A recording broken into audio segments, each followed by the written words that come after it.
गांव का नाम था बासपुर, जो अपनी प्राचीन परंपराओं और रहस्यमयी कहानियों के लिए प्रसिद्ध था। गांव के बाहर एक घना जंगल था, जिसमें एक प्राचीन काली मंदिर था। कहते हैं कि इस मंदिर में किसी का जाना मना था, क्योंकि वहां मां काली का प्रकोप था। एक बार गांव के कुछ युवाओं ने हिम्मत दिखाई और मंदिर के अंदर जाने का फैसला किया। वे रात के समय मंदिर के पास पहुंचे और जैसे ही मंदिर के अंदर कदम रखा, उन्हें एक ठंडी हवा का झोंका महसूस हुआ। मंदिर के अंदर की दीवारें काले पत्थरों से बनी थीं और वहां चारों तरफ मां काली की मूर्तियां थीं, जो भयंकर रूप धारण किए हुए थीं। अचानक एक मूर्ति से खून की बूंदें टपकने लगी।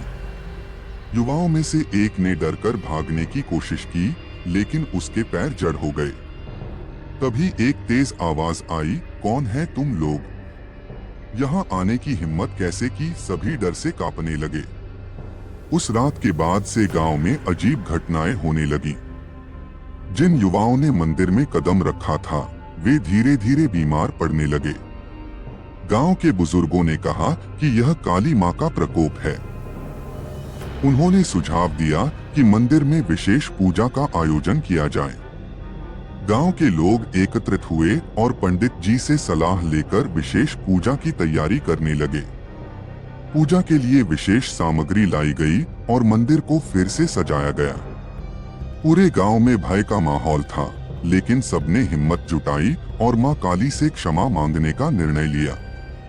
पूजा के दिन पंडित जी ने मंत्रोच्चारण शुरू किया और गांव के लोगों ने मां काली के सामने अपने पापों की क्षमा मांगी। जैसे ही पूजा संपन्न हुई, मंदिर के अंदर एक अद्भुत रोशनी फैल गई।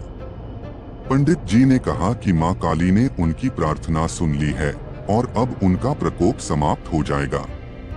उस रात के बाद गांव में सब कुछ सामान्य होने लगा। बीमार युवक भी ठीक होने लगे। गांव के लोग इस घटना को कभी नहीं भूले और हर वर्ष काली मां के मंदिर में विशेष पूजा का आयोजन करने लगे। बासपुर में अब भी यह कहानी सुनाई जाती है कि कैसे काली मां के प्रकोप ने गांव को भयभीत कर दिया था और कैसे उनकी प्रार्थना ने गांव को विनाश से बचा लिया।